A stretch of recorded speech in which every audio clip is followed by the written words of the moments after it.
This is the Rode Videomic Pro Plus. For this setup, because it's so windy today, I've put the microphone into a Rode Dead Cat. It's a dedicated one, rather nice actually. It fits beautifully and seals at the back, so a lot of the wind noise really does get eliminated when you're using it this way. But to compensate for the Dead Cat, what I've done is I've raised the treble on the Videomic Pro. So the treble is raised, and because of the wind again, I've taken the, I put a high pass in at 150 Hertz, quite high, because I've just got a breeze. We're getting quite strong breezes every now and then. But generally, this microphone copes quite well. The only thing with these microphones and you're vlogging like this is that if you're behind the camera and you want to talk on screen, it very often doesn't sound too good like this. And these microphones go quite, the treble becomes quite restricted and it affects the quality of the sound.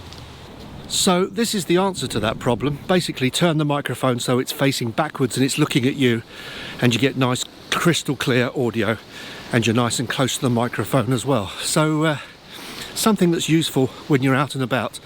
Turn the microphone backwards if you want to speak into it. That's a house there I would love to have bought. It's beautiful. Got a lovely outlook as well. That's the view from the front bedroom window. Except I'm down on the pavement, they won't let me in probably. It's always tickled me that sign's been there saying there's a slow cat, but I've actually spotted him. He's down there sitting on the driveway. The other thing that the Videomic Pro Plus does really well is it does pick out the voice from the front while rejecting. That rejection is really useful in picking out a voice from quite a long distance, and I'm a long way away. This looks like about 20 feet. Okay, there's a van coming, so what I'm going to do is I'm going to keep talking while it comes past and try and keep my back and side to the road, and then hopefully it won't pick up too much noise from the van that's just gone past, and that'll show you how well the microphone rejects sound from the side and rear. This is the Rode Videomic NTG. The settings that I'm using for this microphone are exactly the same as the Videomic Pro. The day I took the Videomic Pro Plus out, it was very windy and we were getting gusts. So I set it up with a bass cut of 150 and I raised the treble to compensate for the Dead Cat. And that's exactly what I've done with this microphone, because the settings on this microphone are really the very same as the Videomic Pro Plus. Because Rode don't actually have a Dead Cat for the microphone yet, I've had to use a Rode Videomic Pro Plus Dead Cat over the top, and as luck would have it, that does actually fit. This is the sound of the Rode NTG from the rear. This is a vlogging position. Sometimes you want to talk into the back end of a microphone, and this is the kind of sound that you're going to get from it. The fix for that is to turn the microphone round on the mounting so that it's facing backwards and looking at you, and that way you get nice clean audio. So whenever I'm out vlogging or taking holiday pictures and I want to speak, I quickly take the microphone off and get it to face backwards so that it's looking at me. Only takes a couple of seconds to do, and it makes a lot of difference in the final edit when you get much cleaner audio and a crisper sound. So this is the sound of the microphone when there's a car going past, and might give an idea of how this thing actually rejects sound from passing vehicles around the back and the sides. And now it's behind me. Hopefully it's still picking up my voice nice and clearly.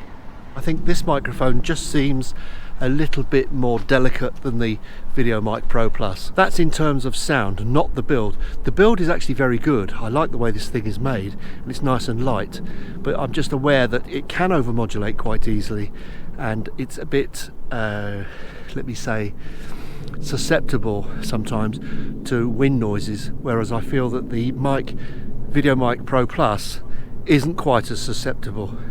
This is the sound of the microphone at a distance of about 20 to 30 feet, and I'm not raising my voice too much, so you get a good idea of how this thing is picking me up from the front while hopefully rejecting the sounds from the sides and the rear, of course.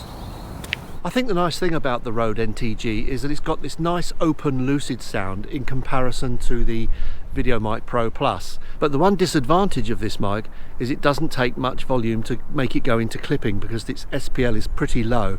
On occasions I have sent the mic into clipping just by raising my voice. Another issue I'm having with the Dead Cat as well, by the way, is the fact that the microphone itself is still quite forward, even though it's back on the mounting, and the Dead Cat just pokes down on the standard view of the GoPro. And I've got the GoPro on an Ulanzi case with the little raised thing to raise the microphone slightly. When I'm using these microphones just on a GoPro, I'm really hard pushed to choose which one is the best to use.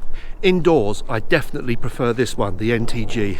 But even then, you've got to be careful that you don't overmodulate by putting the microphone too close to you, because the microphone just can't cope with the volume. So I'd say for me, it's not an easy thing to decide which one to use, the Videomic Pro Plus or the Videomic NTG.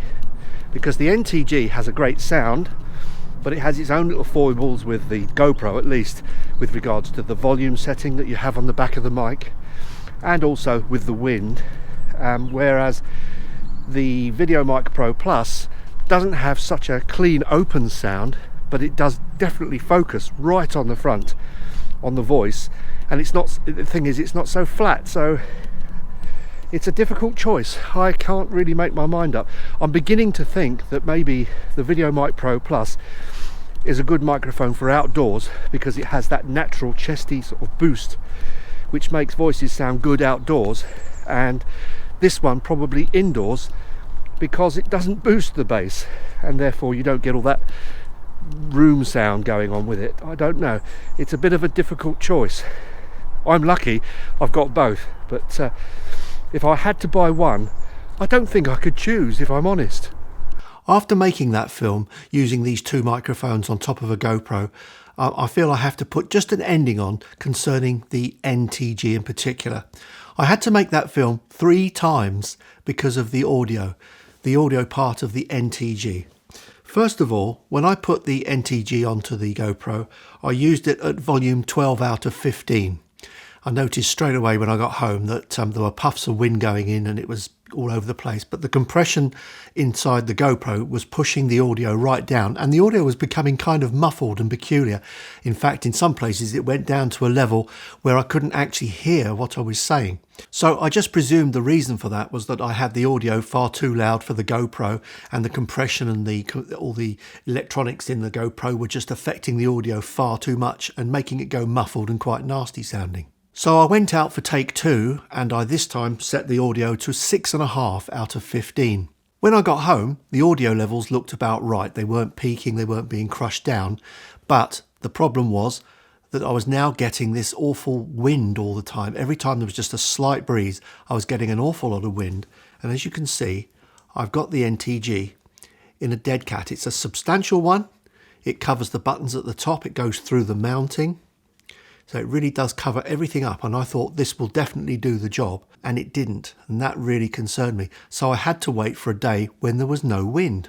Well, for take 3, there was much less wind, just a breeze in the air, so I went out with this setup again.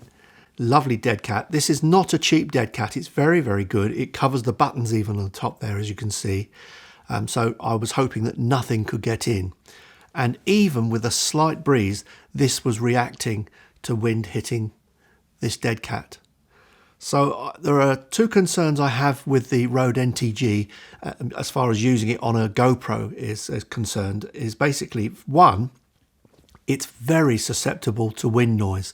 And I know that the WS11 that's coming out soon from Rode isn't going to go through the mounting into the back of the microphone here. But this is covering more than what the WS11 is going to cover. And I still got wind sounds even with a slight breeze. The other thing I found with it was if I spoke into it from say 2 to 3 feet and raised my voice, it was starting to go into peaking. So the maximum SPL is a little bit low for vlogging. So choosing between these 2 mics is a little bit difficult because I really love the sound of the Rode NTG. It's got a lovely flat open sound, but I'm afraid outdoors it struggles with the wind and also with the clipping. I like the Rode Videomic Pro Plus because it's such a strong, robust microphone. It gives a massive signal. And outdoors, it doesn't react with the sound, but it's not as flat sounding as the NTG.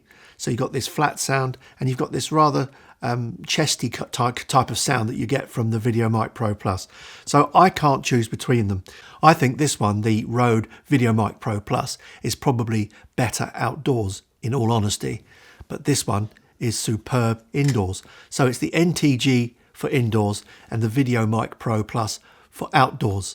And I think the next test I'm going to do is I'm going to get this, the Videomic Pro Plus, and compare it to the old Videomic. So I hope to see you next time, and if you enjoyed the video, please subscribe, and I hope to see you next time.